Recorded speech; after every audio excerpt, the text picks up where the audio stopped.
مساجد کا دنیاوی اعتبار سے بھی ہمارا بہت بڑا کردار ہے ہمارے اخلاق اور ہمارے معاشرے کے اندر،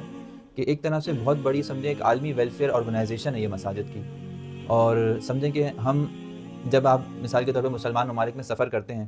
اور جب آپ کسی بھی جگہ ایک علاقے سے دوسرے علاقے کی طرف ٹریول کرتے ہیں تو درمیان میں مساجد کا آنا کتنی بڑی رحمت کی باعث ہوتا ہے۔ اور ہم لوگوں نے آپ نے کتنی دفعہ موٹر ویز پہ ادھر ادھر سفر کیا ہے، اور وہاں پہ درمیان کے اندر مسجد آ جاتی ہے، مسجد کے اندر دیکھیں نمازوں کی وہ ہمیں پڑھنے کی جگہ مل جاتی ہے، مسجدوں کے اندر ہمیں جو ہے وہ پانی پینے کی اور آرام کرنے کی جگہ مل جاتی ہے، مسجد کے اندر ہمیں تھوڑی دیر کے لیے سستانے کے لیے اور تھوڑی دیر کے لیے راحت کمر سیدھی کرنے کی جگہ مل جاتی ہے۔ ایک ایسا جا کے راحت محسوس ہوتی ہے انسان کو جیسے اپنے گھر میں آ گیا۔ تو مساجد سب کا گھر ہے، پورے مسلمانوں کا گھر ہے، اللہ کا گھر ہے۔ مسجد کی وجہ سے وہاں پر واش رومز وغیرہ مل جاتے ہیں آپ کو جو ہے، تو سوچیں لاکھوں کلومیٹر پر پھیلی ہوئی مسلمانوں کی آبادی ہے،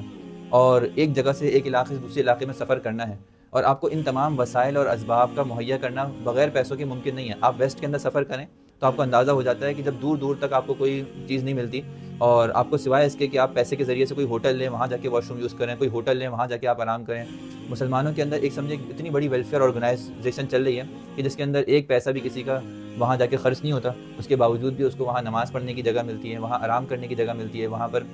اسی کی برکت سے جو ہے وہاں پر جو ہے وہ مثال کے طور پر دکانیں وغیرہ آس پاس کھل جاتی ہیں، جس کی وجہ سے لوگوں کا کاروبار چل جاتا ہے۔ تو یہ تو روحانی فائدوں کے علاوہ دنیاوی فائدے بھی ہمارے سامنے ہیں۔